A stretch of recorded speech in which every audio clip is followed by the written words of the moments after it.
Bismillahirrahmanirrahim. Assalamualaikum warahmatullahi wabarakatuh. Alhamdulillahi rabbil alamin wa bihi nasta'inu ala umuri dunya waddin. Wassalatu wassalamu ala asyrafil anbiya'i wal mursalin habibina wa nabiyyina Muhammadin sallallahu alaihi wasallam wa ala alihi wa sahbihi wa sallama tasliman katsira ila yaumiddin, amma ba'd. Allahumma la sahla illa ma ja'altahu sahla wa anta taj'alul huzna idza syi'ta sahla. Rabbi shrah li sadri wa yassir li amri wahlul 'uqdatam min lisani yafqahu qawli. Allahumma inna nas'aluka 'ilman nafi'a wa rizqan thayyiba wa 'amalan mutaqabbala. Allahumma 'allimna ma yanfa'una wanfa'na bima 'allamtana wa zidna 'ilman ya rabbal alamin.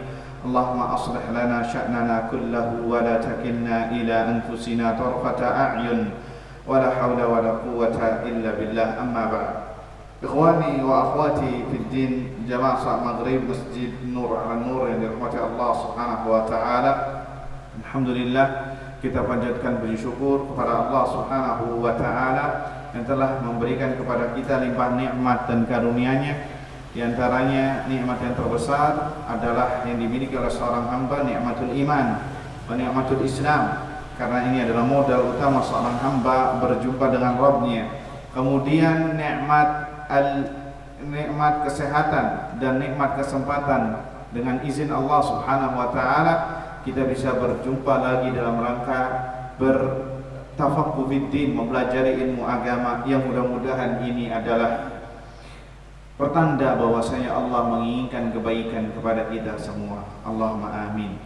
Salawat serta salam kita haturkan kepada Nabi kita Muhammad sallallahu alaihi wasallam, kepada keluarganya, kepada para sahabatnya, dan yang setia meniti di atas sunnahnya hingga hari kiamat kelak. Allahumma amin.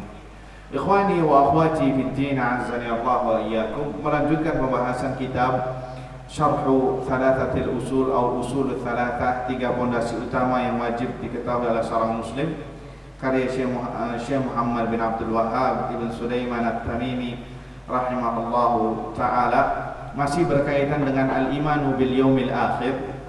Al-iman bil yaumil akhir bagian dari silsilah syarah al-iman bil yaumil akhir. Sekarang yang akan kita bahas insyaallah di antara hal-hal yang terjadi atau rangkaian terjadi fi yaumil akhir, di hari akhir, adalah adanya hisab dan adanya hari pembalasan. Adanya hisab dan hari pembalasan.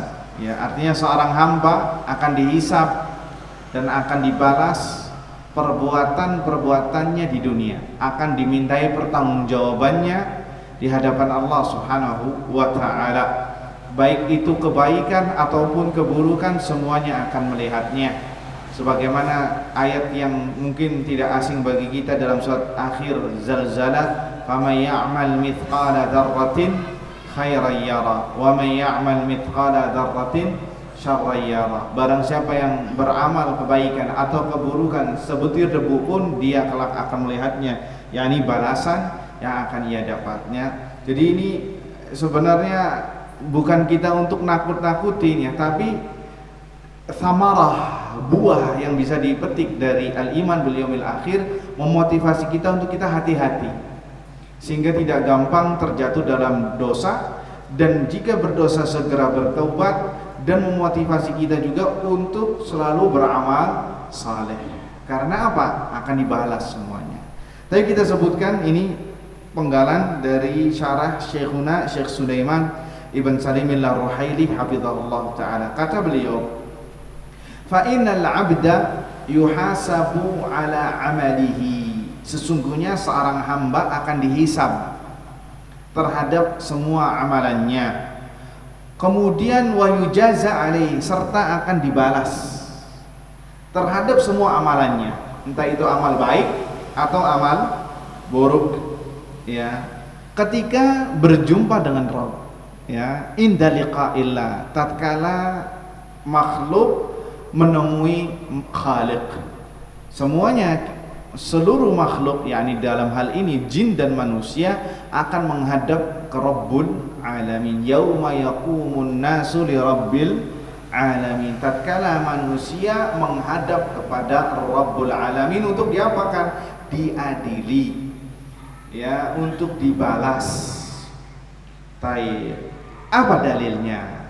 Kita sebutkan dalilnya dari Al-Quran dan Sunnah serta ijma' para ulama.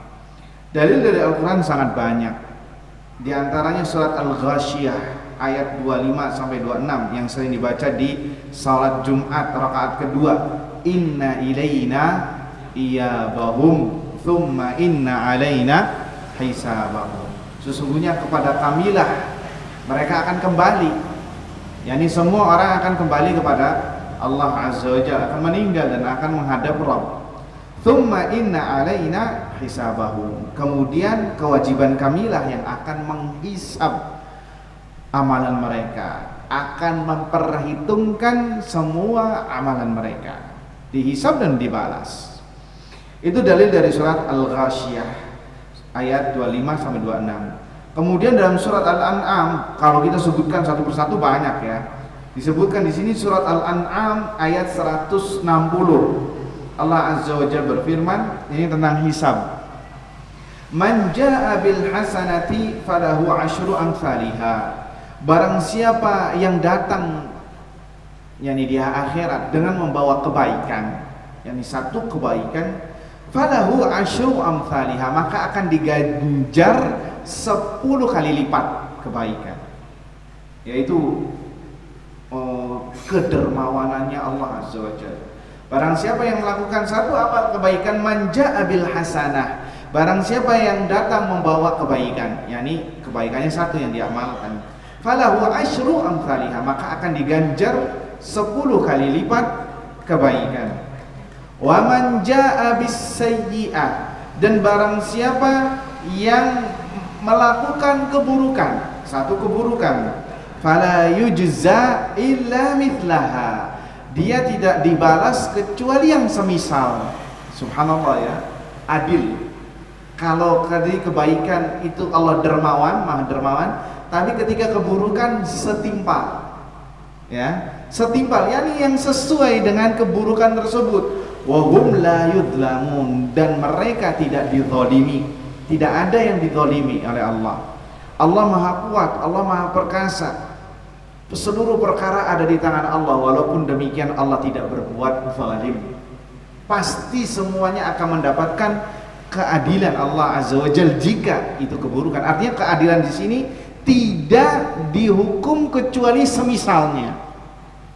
Kecuali yang semisal. Kalau dihukum, kalau tidak dihukum, artinya mendapatkan ampunan Allah Azza wa Jalla, mendapatkan maafnya Allah Azza wa Jalla, maka itu adalah atas dasar karunia dan rahmat Allah Azza wa Jalla. Ya, makanya kita banyak meminta rahmat Allah Azza wa Jalla dalam doa kita. Allahumma arhamni, Allahumma arhamni, ya Allahumma ighfirli. Karena apa? Karena dengan rahmat Allah kita mendapatkan ampunan Allah. Karena dengan rahmat Allah kita akan masuk surga Allah. Kita masuk surga dengan rahmat Allah, bukan dengan amalan kita. Dengan rahmat Allah. Tapi untuk menggapai rahmat Allah itu dengan amal saleh. Karena kalau dengan amal saleh diganjar, nggak dapat surga. Artinya surga itu mahal. Ya, amalan kita sedikit. Ya, jadi banyak-banyaklah meminta rahmat kepada Allah Azza wa Jalla. Ya Allahumma arhamni, ya Rabbi ampunilah hamba. Ya Allah rahmatilah hamba, kasih sayangilah hamba. Itu penting sekali. Karena apa? Seorang akan diampuni oleh Allah atas dasar rahmat Allah Azza wa Jalla. Nanti kita sebutkan juga bahwasanya Allah akan mengampuni dosa. Ada beberapa hamba Allah yang mendapatkan ampunan dan rahmat Allah tanpa sebab. Tanpa sebab. Ya, Allah ampuni. Itu saking sayangnya Allah, saking rahmatnya Allah, sampai-sampai ada beberapa hamba yang mendapatkan ampunan Allah tanpa sebab atau tanpa amalan dan lain sebagainya. Ada. Ya. Fala yujza illa mithlaha wa hum la yudlamun. dan mereka tidak dibalas kecuali yang semisal, yakni keburukan, wa hum la yudlamun, dan mereka tidak zalimi. Makanya ini karena keadilan Allah Azza wa Jalla. Orang yang dihukum ya, maka itu dengan keadilan Allah. Makanya kata para ulama, di antaranya Syekh Utsaimin, jangan sering-sering ngomong semoga mana keadilanmu ya Rabb, ya Allah perlihatkanlah keadilanmu kepada kami. Jangan ngomong kayak gitu. Kenapa? Karena kata Syekh disebutkan, kalau kita meminta keadilan Allah Azza wa Jalla, maka nggak ada yang selamat. Nggak ada yang selamat dari kita. Artinya gini, pertanyaannya, apakah setiap orang yang berdosa di muka bumi ini itu langsung dihukum oleh Allah? Tidak. Kenapa? Atas dasar rahmat Allah dan kasih sayang Allah. Coba kalau Allah langsung memberikan keadilannya, langsung dihukum di situ. Bisa dipahami tidak? Ya. Jadi jangan sering meminta ya Rabbi tunjukkan keadilanmu. Jangan. Berarti sama aja engkau meminta ya Rabbi kalau saya berdosa langsung hukum saja, karena sesuai dengan keadilan. Paham apa tidak? Artinya kalau semua orang mendapatkan keadilan Allah, nggak ada yang selamat. Semuanya akan binasa karena semua orang itu berdosa. Iya apa tidak? Ada nggak yang selamat dari dosa? Nggak ada. Bisa dipahami? Ya. Jadi kata Syekh Muhammad bin Shalih Al-Utsaimin, jangan sering-sering minta keadilan Allah, tapi seringlah minta rahmat Allah Azza wa Jalla. Bisa dipahami? Ya, karena walaupun seberapapun Anda orangnya bagusnya, alimnya, ibadahnya, tetap pernah berbuat dosa. Iya apa tidak? Kalau Allah memberlakukan dengan kita dengan keadilannya, kita nggak bakal selamat. Setiap kali melakukan dosa bakal dihukum, dapat mendapatkan siksaan. Na'udzubillah min dzalik. Makanya kata Nabi, kullu bani Adam khata'. Setiap anak manusia itu tempat salah dan dosa. Kemudian kata Nabi, wa khairul khata'ina tawwabun, dan orang yang berbuat, dan sebaik-baik orang yang berbuat salah adalah yang segera meminta maaf, yang segera bertaubat. Agar apa? Agar kiranya yang semestinya tadi azab Allah turun tertahan. Tertahan kenapa? Dia bertaubat kepada Allah, sehingga yang turun itu rahmat Allah. Bisa dipahami ya ikhwah? Nah, itu dalil dari surat Al-An'am tadi menunjukkan adanya hisab. Adanya hisab, yakni semua amalan diperhitungkan oleh Allah. Adapun dalil lainnya dalam surat Al-Anbiya ayat 47. Allah Azza wa Jalla berfirman, "Wa nadha'ul mawazina al-qista liyaumil qiyamah, fala tudlamu nafsun syai'a." Kami akan memasang timbangan yang tepat pada hari kiamat, maka tidaklah ada seorang pun yang dizalimi sedikit pun. Ya, wa in kana mithqala habatin min khardalin ataina biha wa kafa bina hasibin. Dan jika amalan itu hanya seberat sebutir debu saja, pasti kita akan menimbangnya, pasti kita akan mendatangkan dari balasannya, hisab.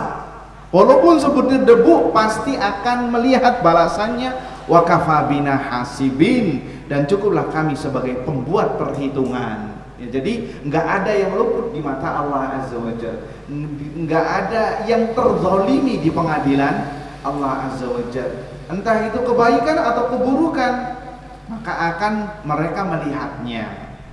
Itu tentang masalah hisab, ya, masalah hisab dari Al-Quran. Adapun dari sunnah Nabi SAW disebutkan di sini oleh Syekh Sulaiman, menyebutkan ada dua hadis.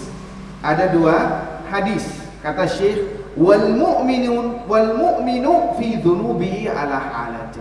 Ketahuilah seorang mukmin terhadap dosanya di hari kiamat ketika ditimbang, ketika dihisab, itu ada dua keadaan. Apakah kita keadaan pertama atau keadaan kedua?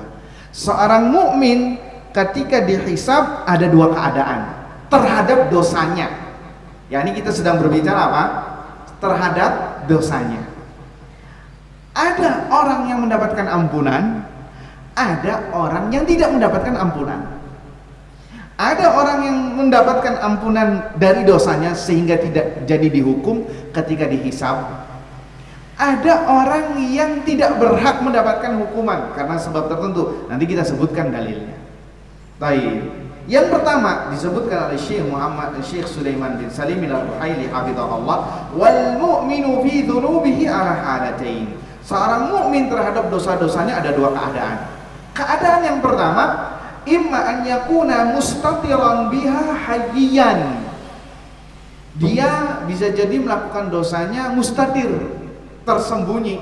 Artinya tidak ada yang tahu kecuali dia dengan Allah Azza wa Jalla. Hayyan, dalam keadaan dia malu. Sebenarnya dia ini malu, cuman terbawa hawa nafsu. Tapi walaupun kayak gitu dia nggak koar-koar depan orang.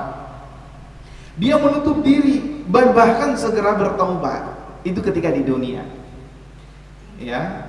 Artinya dia dalam keadaan mustatir, tertutup dan malu kepada Allah Azza wa Jalla.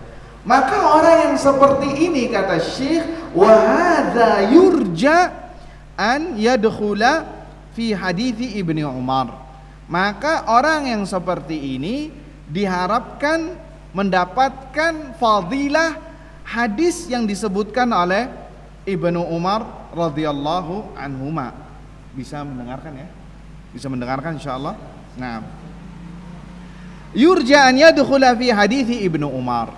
Maka orang yang seperti ini ketika melakukan dosa mustatir, dia menutup dirinya, artinya tidak koar-koar, tidak melakukannya terang-terangan, bahkan ada rasa malunya, maka dia berharap bisa masuk dalam hadis Ibnu Umar yang akan kita sebutkan. Hadisnya apa?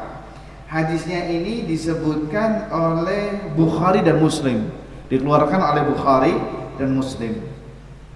Sami'tu Rasulullah sallallahu alaihi wasallam yaqul, Nabi sallallahu alaihi, saya pernah mendengar, kata Ibnu Umar, Rasulullah sallallahu alaihi wasallam bersabda, innallaha yudnil mu'min, sesungguhnya Allah pada hari kiamat yakni akan mendekat kepada seorang hamba mukmin, hamba yang beriman, akan mendekati, wa yadha'u alaihi kanafahu, kemudian Allah meletakkan tirainya sehingga hanya berduaan saja sama Allah.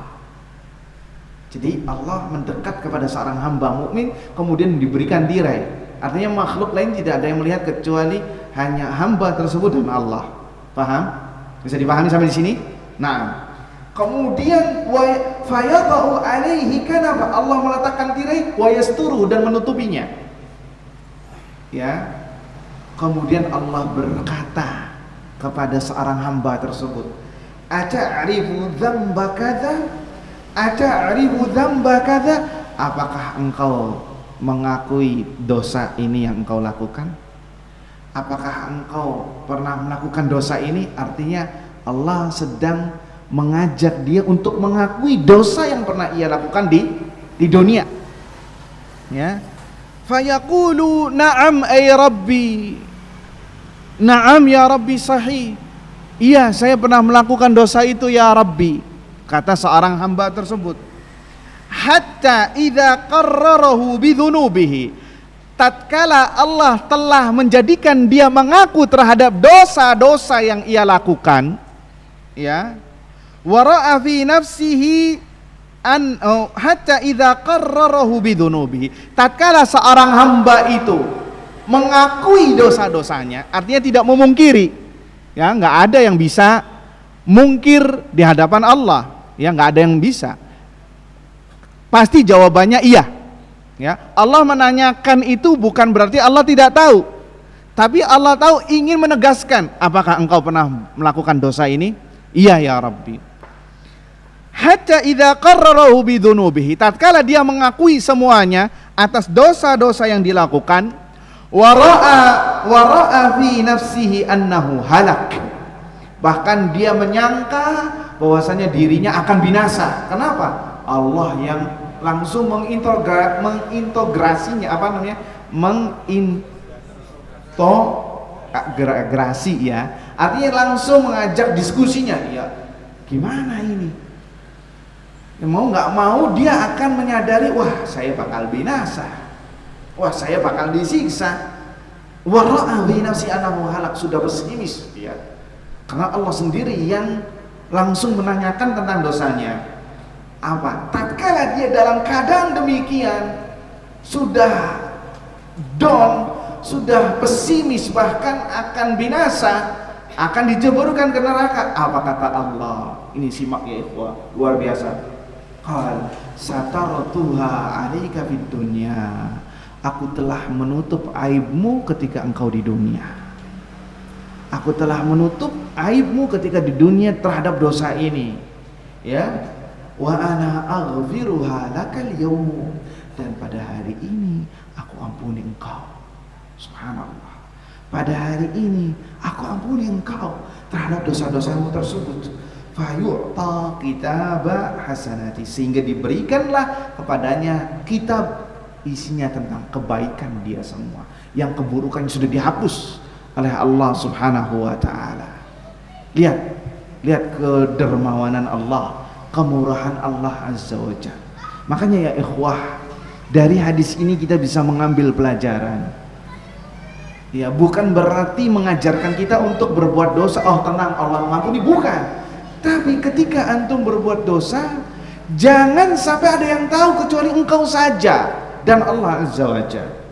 Dan langsung segera bertaubat kepada Allah Azza wa Jalla. Mungkin seorang hamba ini luput dia bertaubat, sehingga karena dia malu terhadap dosanya, sampai-sampai Allah ampuni. Tapi sekarang apa yang terjadi? Nanti masuk ke hadis yang kedua yang kita sebutkan contoh-contohnya, ya. Dan ini orang yang paling beruntung sekali ya ikhwah. Dosa-dosanya masih ada, ternyata diampuni oleh Allah Azza wa Jalla. Kata para ulama, ini adalah Allah memberikan rahmat ampunan tanpa sebab. Artinya tanpa amalan yang membuat dia, yakni amalan-amalan yang menghapuskan dosa. Bahkan karena dosanya dia menutup dirinya, tidak koar-koar. Bahkan ada rasa malu, Allah ampuni dia di akhirat. Ya, wa ammal kafir, adapun seorang kafir, wal munafiqun, dan orang-orang munafiqun, maka tidaklah demikian. Fayaqulul ashhad, maka khalayak ramai, itu dipersaksikan oleh khalayak ramai. Lihat kita aja kalau di dunia dipermalukan di depan umum gimana? Gak bisa tidur, gak bisa makan, waliyahzubillah. Ini gimana di akhirat? Dari zaman Nabi Adam sampai orang yang terakhir meninggal dunia menyaksikan. Para nabi menyaksikan, orang-orang soleh menyaksikan, penduduk neraka mungkin menyaksikan, penduduk surga mungkin menyaksikan, seluruh makhluk mungkin menyaksikan, dipermalukan di situ. Lihat, naudzubillah min dzalik. Fayaqulul ashhad, maka khalayak, yakni makhluk mengatakan, haula'il ladzina kadzabu ala rabbihim ala la'natullahi 'alal zalimin. Merekalah orang-orang yang berdusta atas Rabb mereka, maka laknat Allah lah yang pantas bagi mereka, orang-orang yang berbuat zalim. Sehingga diomongkan seperti itu, mereka langsung pesimis, tidak mungkin mendapatkan maghfirah Allah Subhanahu wa ta'ala, tidak mungkin mendapatkan rahmat Allah Azza wa Jalla. Mudah-mudahan kita juga termasuk orang-orang yang mendapatkan ampunan Allah Subhanahu wa ta'ala tanpa sebab, ya, mendapatkan rahmat Allah Subhanahu wa ta'ala tanpa sebab atas dosa-dosa kita yang banyak dan yang gak ketulungan dosa kita. Ya, kita mungkin ya ikhwah, bisa jadi orang ini bertaubat atau tidak, kita kan nggak tahu. Sekarang kita bertaubat, kita kan nggak tahu apakah taubat kita diterima oleh Allah apa tidak. Iya apa tidak? Itu kita nggak ada yang menjamin apakah dosa kita diampuni atau tidak. Nah, makanya jangan sampai kita koar-koar. Sebagian orang yang telah hijrah malah bangga terhadap masa kelamnya dulu. Dulu saya pernah mampir di kafe ini, semua merek khamr sudah saya minum. Nah, ini namanya dia telah membongkar dirinya sendiri. Sedangkan syarat di hadis ini, aku telah menutupi aib-aibmu, lah dia malah membongkarnya. Ini nanti kita masuk ke golongan yang kedua. Na'udzubillah min dzalik. Taib ikhwani fiddin, azani Allah wa iyyakum. Golongan yang kedua, na'udzubillah min dzalik, adalah alla yakuna mustahyan min Allah wala min khalqihi. Orang yang tidak malu terhadap Allah dan terhadap makhluknya ketika berbuat dosa. Orang yang tidak malu kepada Allah dan tidak malu kepada makhluknya ketika berbuat dosa. Seperti apa? Di sini disebutkan oleh Syekh, seperti orang yang berdusta terang-terangan di hadapan ramai, di hadapan halayak ramai. Ya, wa hadza qad hurimal mu'afah. Orang yang melakukan dosa terang-terangan, dia telah diharamkan dari permohonan maafnya nanti di hari kiamat. Mu'afah itu maghfirah, mendapatkan ampunan Allah Azza wa Jalla. Ya, orang yang melakukan dosa terang-terangan, ya, itulah orang yang terancam tidak mendapatkan ampunan Allah sebagaimana golongan yang pertama tadi. Kalau golongan yang pertama tadi, dia dosanya mungkin hanya dia saja yang tahu dan Allah, maka ketika di akhirat pun Allah tutupi aibnya dan Allah ampuni. Tapi kalau golongan yang ketika melakukan dosanya terang-terangan di dunia, semua orang tahu, maka jangan harap mendapatkan golongan yang pertama. Bahkan golongan yang kedua ini yang akan kita sebutkan dalilnya. Hadisnya adalah dari Abu Hurairah radhiyallahu anhu. Hadis ini dikeluarkan oleh Al-Imam Al-Bukhari dan Imam Muslim, hadis sahih. Nabi sallallahu sami'tu Rasulullah sallallahu alaihi wasallam yaqul, aku mendengar Rasulullah bersabda, kullu ummati mu'afan illa al-mujahirin. Sesungguhnya umatku itu diampuni. Setiap umatku, kata Nabi, itu diampuni dosanya. Asalnya itu, setiap umatku yang mati dalam keadaan iman, tauhid, itu diampuni dosanya. Illa, nah ini illanya. Antum harus fokus sama kalimat illa, kecuali, jangan yang hukum asal, biar nggak terpedaya atau ujub. Kecuali siapa, kata Nabi, illal mujahirin, yakni orang-orang yang terang-terangan berbuat dosa. Orang-orang yang terang-terangan berbuat dosa. Artinya seorang tahu, bukan hanya dia saja dengan Allah, tapi yang lain pun tahu. Ya. Nabi sallallahu alaihi wasallam bersabda, kullu ummati mu'afan illal mujahirin. Setiap umatku itu diampuni kecuali orang-orang yang terang-terangan. Kita bacakan letter luck-nya dulu ya. Di dalam riwayat lain Nabi ditanya, siapakah itu orang-orang yang terang-terangan ya Rasulullah? Maka dijawab oleh Nabi SAW, wa inna minal mujaharati an ya'mala ar-rajulu bil-laili 'amalan thumma yusbih wa qad satarahu Allahu alaihi fayaqulu ya fulan amiltul barihata kadza wa kadza wa qad bata yasturuhu rabbuhu wa yusbihu yakshifu sitrallahi anhu atau alaihi. Kata Nabi SAW, semua dari umatku itu diampuni kecuali orang yang terang-terangan. Dan di antara sesuatu yang terang-terangan melakukan dosa adalah seseorang melakukan sebuah amalan di sini maksiat di malam hari, melakukan amalan di malam hari, entah itu dosa atau maksiat. Kemudian di pagi harinya, waqad satarahu Allahu alaihi. Di pagi hari, ketika dia masuk di pagi hari, padahal Allah telah menutupinya dari perbuatan dosa tersebut. Bisa jadi Allah menutupi aibnya itu dengan apa? Atau dosanya dengan tidak langsung diazab, tidak mendapatkan siksaan. Dia mungkin bermaksiat, tidak langsung dihukum oleh Allah. Kalau dihukum semua orang tahu, oh si fulan kayak gini, oh si fulan kayak gini.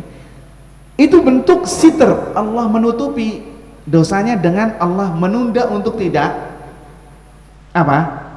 tidak menghukumnya. Itu diantaranya menutupi. Tsumma yusbihu wa qad satarahu Allahu alaihi. Kemudian masuk di pagi hari dalam keadaan Allah menutupi dosanya. Akan tetapi orang ini lisannya gatel. Ngomong apa? Ya fulan, wahai fulan, amiltul barihah kada wa kada. Aku tadi malam melakukan ini dan itu. Artinya disebutkan dosanya dengan bangga. Ya, disebutkan dengan bangga atau menyebutkannya saja supaya orang tahu, dibilang gentleman, supaya dibilang pemberani, dibilang cari sensasi, sensasional dan lain sebagainya dengan niat-niat zaman sekarang ya. Wa qad bata yasturuhu rabbuhu, kata Nabi, padahal Allah telah menutupinya. Akan tetapi di pagi harinya dia malah merobek tirai Allah tentang dia tadi, tentang dosanya tadi. Sehingga orang yang seperti ini diancam, diharamkan mendapatkan ampunan Allah Azza wa Jalla. Ya, kalau kita sebutkan banyak ya ikhwah. Contohnya seperti apa? Kata para ulama, masuk dalam hadis ini adalah orang yang merokok. Merokok, kebanyakan orang merokok di tempat umum apa ketika dia sendirian? Kebanyakan di tempat umum, semuanya orang tahu. Iya apa tidak? Kemudian kata para ulama, ini saya sebutkan ya, di antara orang yang melakukan mujaharah terang-terangan adalah yang mencukur jenggot. Mencukur jenggot sampai habis. Ya, mencukur jenggot, maka ini adalah bagian orang yang terang-terangan melakukan maksiat. Di antara yang terang-terangan adalah isbal, melakukan menjulurkan pakaian sampai mata kaki. Itu terang-terangan. Artinya segala dosa yang sampai terlihat oleh orang lain atau terdengar beritanya, maka itu namanya mujaharah. Orang yang terang-terangan berbuat dosa, maka orang yang seperti ini dikhawatirkan, terancam tidak mendapatkan ampunan Allah Azza wa Jalla kalau dia meninggal dalam keadaan belum bertaubat. Ya, kenapa? Karena mujaharah, dia terang-terangan, dia nggak malu. Berarti kalau kayak gitu dia seakan-akan mengatakan berarti aibnya juga siap-siap akan dibongkar nanti. Karena di dunia aja dia melakukannya nggak malu. Ya, dan seluruh maksiat yang ia lakukan terang-terangan, apapun itu, tadi hanya sekedar contoh, maka itu masuk ke dalam hadis ini. Maka barang siapa yang memiliki karakter seperti itu, maka bersegeralah bertaubat kepada Allah Subhanahu wa ta'ala agar Allah kenan memperbaiki tirainya yang sudah ia robek tadi. Ya, nas'alullah salamata wal afiyah. Ikhwani fiddin, azani Allah wa iyyakum. Disebutkan di sini kata Syekh Sulaiman Ibn Salimillah Ruhaili hafizahullah taala, ya. Dan masih banyak ya ikhwah kalau kita sebutkan ya, pacaran. Ya, orang benar-benar bermaksiat dengan terang-terangan, ya, rokok, terus shisha dan lain sebagainya, bermaksiat secara berjamaah misalkan, atau melakukan hal-hal yang dimurkai oleh Allah dan diketahui oleh orang, maka dia masuk dalam kullu ummati mu'afan illal mujahirin. Setiap umatku akan mendapatkan ampunan kecuali yang terang-terangan. Nas'alullah salamata wal afiyah. Dan begitu juga orang yang memberikan fasilitas sehingga orang bermaksiat dan dia ridho misalkan. Nah, ini juga masuk, ya, melegalkan tempat miras atau melegalkan misalnya tempat ibadah non muslim, ya, atau memberikan fasilitas dan lain sebagainya. Intinya itu maksiat yang dilakukan secara terang-terangan. Ini masuk dalam hadis Nabi Sallallahu Alaihi Wasallam. Masuk isya. Tapi kita break sebentar untuk mendengarkan adzan kumandang isya. Nah.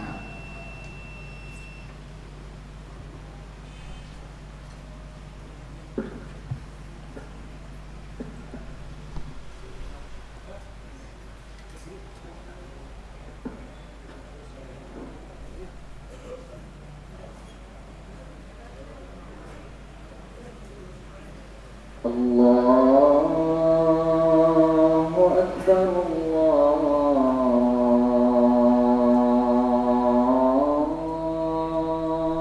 Akbar.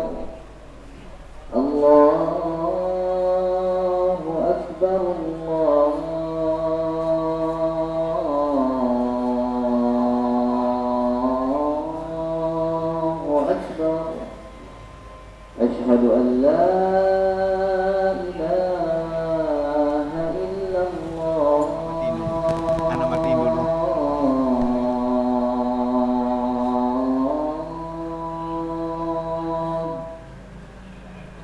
أشهد أن لا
Baik, ikhwani fiddin, a'azzani Allah wa iyyakum. Kita lanjutkan pembahasan masalah hisab.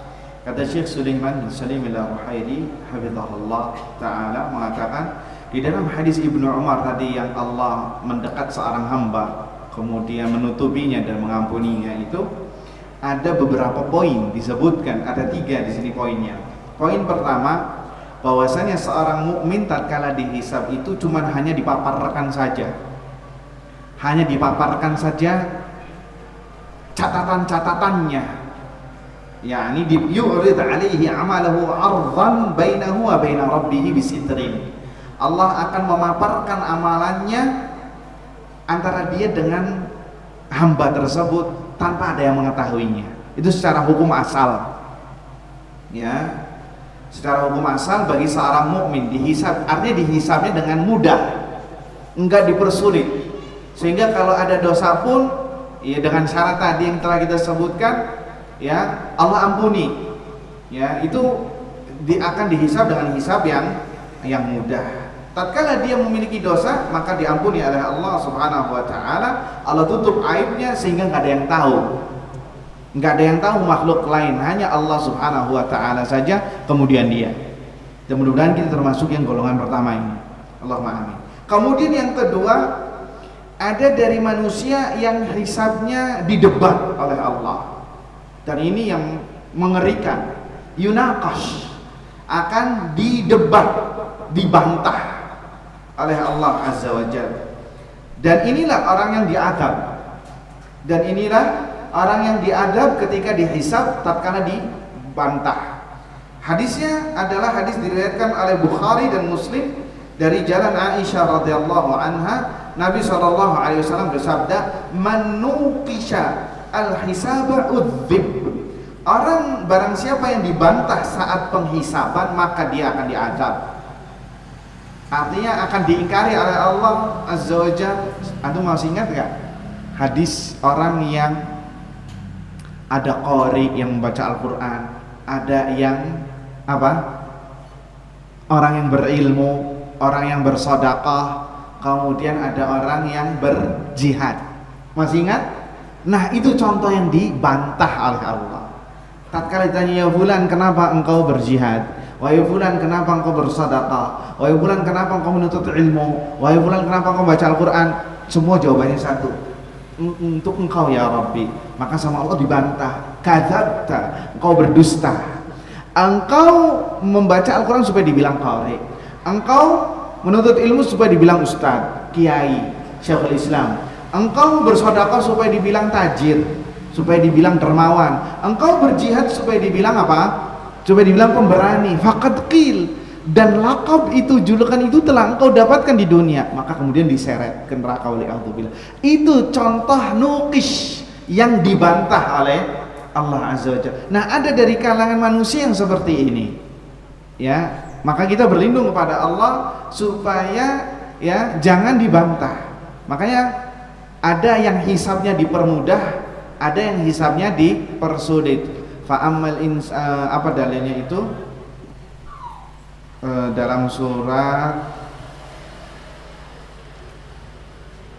fa'amma man utiya kitabahu biyamini fasawfa yuhasabu hisaban yasira. Adapun orang yang diberikan kitab dari kanannya, maka dia akan dihisab dengan hisab yang mudah, artinya tidak dibantah oleh Allah. Hanya sekedar dipaparkan saja. Ente pernah melakukan dosa ini, ente pernah melakukan dosa ini, ente pernah melakukan dosa. Ente ngaku enggak? Iya ya Rabbi, ngaku. Ketika ngaku dan dia mengakui semuanya, kemudian Allah tutupi, ana sudah menutupi aib-aibmu, aku sudah menutupi aib-aibmu, dosamu, dan aku ampuni sekarang. Nah, itu namanya aun. Kalau bahasa Arabnya artinya dipaparkan saja. Nah, ada orang yang wa amma man utiya kitabahu wara'a dhahri. Adapun orang yang diberikan kitab dari belakang punggungnya, fasawfa yad'u thubura, maka dia akan mengatakan binasa. Wa yasla sa'ira, dan masuk ke dalam apa? Neraka sa'ira. Ya, ini adalah orang yang dihisab dengan hisab yang keras, yang teliti, sehingga dibantah oleh Allah Subhanahu wa ta'ala. Na'udzubillah. Kemudian yang ketiga, golongan yang ketiga dari hadis Ibnu Umar tadi adalah minhum man yunada ala ru'usil khalaiq. Ada jenis ketiga, orang yang dipermalukan di halayak makhluk. Seperti yakni ini teruntuk bagi orang-orang kafir dan orang-orang munafiqun. Ya, ala la'natullah ala zalimin haula'il ladzina kadzabu ala rabbihim ala la'natullahi ala zalimin. Mereka lah yang berdusta atas nama Allah Subhanahu wa ta'ala, dan mereka lah yang berhak untuk mendapatkan laknat. Na'udzubillahi min dzalik. Itu dalil dari sunnah tentang masalah hisab. Adapun ijma' para ulama mengatakan, dan para ulama, para kaum muslimun, yakni para ulama dari kalangan sahabat tabi'in tabi'ut tabi'in, telah bersepakat tentang adanya hisab dan adanya hari pembalasan terhadap amal. Kenapa? Karena ini bagian dari konsekuensi hikmah Allah Azza wa Jalla. Tujuan manusia di dunia untuk beramal itu pasti akan dibalas. Kalau tidak ada hari pembalasan, kalau tidak ada hisab, maka itu hanyalah abad, hanyalah sesuatu yang abad, yang sia-sia. Sehingga orang yang melakukan amal saleh tidak dibalas, orang yang melakukan keburukan tidak dibalas, maka yang ada adalah sia-sia.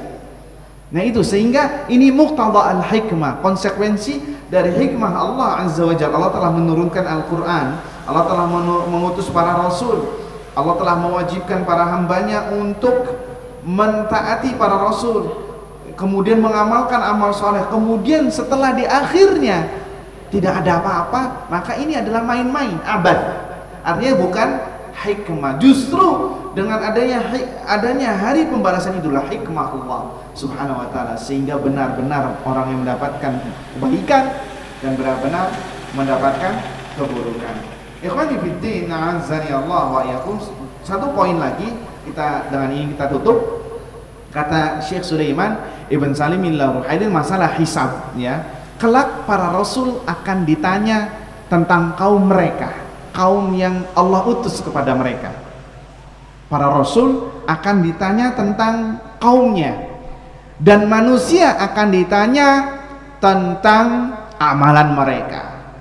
Manusia akan ditanya tentang amalan mereka, dan kita juga akan ditanya tentang Nabi kita Sallallahu Alaihi Wasallam, seberapa jauh kita mengamalkan sunnah, seberapa jauh kita beriman kepada Nabi Sallallahu Alaihi Wasallam, dan itu terbetik dari apa? Wa an ilmihi madza amila bihi, dan tentang ilmunya untuk seberapa jauhkah ia amalkan. Artinya kita akan ditanya tentang ilmu wahyu yang bersumber dari Al-Quran dan sunnah Nabi Sallallahu Alaihi Wasallam. Dalilnya surat Al-A'raf ayat 7-9, bahwasanya Allah akan mempertanyakan para rasul tentang kaumnya, dan manusia akan ditanya tentang ilmu, tentang amalannya. Falanas'alanna alladzina ursila ilaihim walanas'alannal mursalin, dan kelak kami benar-benar akan menanyakan kepada umat-umat yang telah diutus rasul kepada mereka. Walanas'alanna al-mursalin, dan kami akan benar-benar menanyakan para rasul. Jadi Allah akan menanyakan kepada umat-umat tentang rasul mereka, dan Allah juga akan menanyakan tentang rasul terhadap umatnya. Falanakussanna alaihim bi'ilmin wa ma kunna ghaibin, dan maka sesungguhnya kami akan kabarkan kepada mereka apa yang telah mereka perbuat, sedang kami mengetahui keadaan mereka, dan kami sekali-kali tidak jauh, yakni tidak gaib dari mereka. Artinya semuanya akan dimintai pertanggungjawaban oleh Allah Subhanahu wa taala. Itu dalam masalah hisab, ya. Jadi para rasul akan menjadi saksi kepada kaumnya. Para rasul akan menjadi saksi kepada kaumnya. Apakah mereka berdusta, apakah mereka beriman. Ya. Dan umat Nabi Muhammad sallallahu alaihi wasallam dan rasul akan bersaksi kepada kita, kaum muslimin. Apakah kita mentaati beliau, apakah tidak. Dan itu ada terlampir dalam surat Al-Baqarah. Dan kita akan menjadi saksi bagi umat-umat terdahulu tentang kedurhakaan atau ketaatan mereka kepada nabi-nabi mereka. Antum bisa simak dalam awal juz 2, ya, di surat Al-Baqarah. Tidak kita sebutkan karena waktunya terbatas. Itu dari Al-Quran. Adapun dari hadis Nabi SAW tentang masalah hisab juga, bahwasanya Allah akan mengajak bicara masing-masing dari kita semua. Itu harus kita yakini. Allah akan mengajak bicara kepada kita semua tanpa ada penerjemah. Ustaz, dengan bahasa apa? Wallahu a'lam bishawab. Entah itu dengan bahasa Arab atau bahasa apa, enggak tahu. Yang jelas Allah akan mengajak bicara kepada kita tanpa penerjemah. Dalilnya adalah hadis diriwayatkan oleh Bukhari dan Muslim. Ma minkum min ahadin illa sayukallimuhumullah. Tidaklah salah seorang di antara kalian kecuali akan diajak bicara oleh Allah Azza wa Jalla. Satu persatu loh, ya. Satu persatu akan diajak bicara oleh Allah Azza wa Jalla. Ma minkum min ahad. Tidaklah seorang dari kalian kecuali akan diajak bicara oleh Allah. Ya, kita harus takut ini kayak gini. Artinya kita semua akan menghadap Allah dan diajak bicara. Kecuali ada beberapa orang yang tidak diajak bicara. Ya, ada tuh kayak ancamannya, seperti orang isbal dengan sombong, tidak diajak bicara, tidak dilihat dan dilirik oleh Allah Azza wa Jalla. Laisa bainahu wa bainahu turjuman, tidak ada penerjemah antara dia dengan Allah. Fayanzuru aymana minhu fala yara illa ma qaddam, maka dia akan melihat sisi kanannya kecuali apa yang telah ia perbuat. Wa yanzuru ashma'a minhu fala yara illa ma qaddam, dan dia tidak melihat ke sisi kirinya kecuali hasil buah tangannya yang pernah ia perbuat. Jadi semuanya adalah balasan-balasannya. Wa yanzuru baina yadayhi fala yara illa an-nara tilqa'a wajhihi, dan dia tidak melihat di sisi depannya kecuali neraka yang sudah berada di depan matanya, di depan mukanya. Maka kemudian kata Nabi, fattaqun nara walau bisyikki tamra, maka takutlah engkau terhadap neraka walaupun dengan sedekah satu butir korma. sedekah 1 butir korma, takutlah kepada Allah Subhanahu wa ta'ala. Ya, itu dalil bahwasannya kita akan diajak bicara oleh Allah Subhanahu wa ta'ala ketika hisab, tidak ada kezaliman. Bahkan setiap hak-haknya akan diberikan oleh Allah Azza wa Jal. Ya, Allah akan menolong orang yang dizalimi, ya. Orang yang diambil haknya ketika di dunia dan belum dikembalikan, maka akan dikembalikan di hari hisab tersebut. Bahkan disebutkan ada 2 ekor kambing domba yang saling bersiteru, itu akan diadili juga di pengadilan Allah Azza wa Jalla. La tu'addunal huquqa ila ahliha yaumal qiyamah. Sekiranya kalian mengembalikan hak-hak kepada penghuninya, kepada yang memilikinya pada hari kiamat. La tu'addunal huquqa ila ahliha yaumal qiyamah. Kata Nabi SAW, kelak kalian disuruh untuk mengembalikan hak-hak yang pernah dirampas kepada pemiliknya pada hari kiamat. Hatta yuqada li syatil jalha minasyatil qarna, sampai-sampai kambing pun yang tidak memiliki tanduk yang bersiteru dengan kambing yang memiliki tanduk akan dimintai pertanggungjawaban sampai diadili di hadapan Allah Subhanahu wa ta'ala. Makanya nasihat Nabi SAW sebelum meninggal, ya, masih di dunia, maka meminta maaf kepada orang yang dizalimi. Ya, segera minta maaf. Ya, kalau enggak nanti pengadilannya di hari kiamat enggak bakal dibiarkan oleh Allah Azza wa Jalla. Na'udzubillah. Dengan ini kita tutup. Man kanat lahu madlamatun li akhihi. Barang siapa yang pernah berbuat zalim kepada saudaranya, min irdihi aw syai', entah itu kehormatannya ia kotori, ia rampas, ia ia rusak, aw syai', atau yang lainnya, entah itu barang, maka falyatahallalhu minhul yaum, maka segeralah meminta kehalalannya pada hari ini, kata Nabi. Qabla an la yakuna dinarun wala dirham, sebelum hari di mana dinar dan dirham, yakni harta, bermanfaat, yakni pada hari kiamat. Pada hari kiamat mata uang bermanfaat tidak bermanfaat. Yang bermanfaat adalah amal saleh. Itu saldo seperti uang. In kana lahu amalun saleh, apabila dia memiliki amal saleh, akan diambil, ditransferkan kepada orang yang dizalimi tadi sesuai kadar kezalimannya. Wa illam takun lahu hasanat, kalau dia tidak memiliki kebaikan, saldo kebaikan kosong, ya, ukhidha min sayyiati sahibihi fahumila alaih, maka keburukan orang yang dizalimi tadi akan ditransferkan kepada orang tersebut, maka dia akan menanggung dosanya. Orang bangkrut ini, naudzubillah min dzalik. Jadi ini hadis-hadis yang kita sebutkan ini adalah pemaparan bahwasannya ada yaumul hisab, ada hari hisab. Maka ngeri ya ikhwah, kalau kita membahas masalah ini kita jadi ingat dosa kita masing-masing. Kita jadi ingat dosa-dosa kita masing-masing. Kalau dosa antara Anda dengan Allah itu lebih mending ketimbang dosa yang berkaitan dengan makhluk. Kenapa? Syarat taubatnya harus mengembalikan hak. Mengembalikan hak ada 2. Pertama, mengembalikan haknya berupa barang, ya, atau meminta maaf. Meminta halal itu ada 2, mengembalikan barangnya dan meminta maaf, atau meminta maaf. Ya, barangnya sudah dirusak atau sudah dicuri, sudah dijual dan lain sebagainya. Nggak ada cara lain kecuali harus meminta maaf. Itu kalau orangnya masih hidup. Kalau sudah meninggal, wassalam, sudah ditunggu di pengadilan Allah Azza wa Jalla. Na'udzubillahi min dzalik. Makanya kita harus hati-hati, lisan kita, perilaku kita, omongan kita, ya, tindak tanduk kita, apalagi berkaitan dengan harga diri orang atau haknya orang, harus kita jaga. Bisa dipahami ya ikhwah? Wallahu ta'ala a'lam bissawab. Semoga apa yang disampaikan bermanfaat. Subhanakallahumma wa bihamdika asyhadu an la ilaha illa anta astaghfiruka wa atubu ilaik. Wassalamualaikum warahmatullahi wabarakatuh.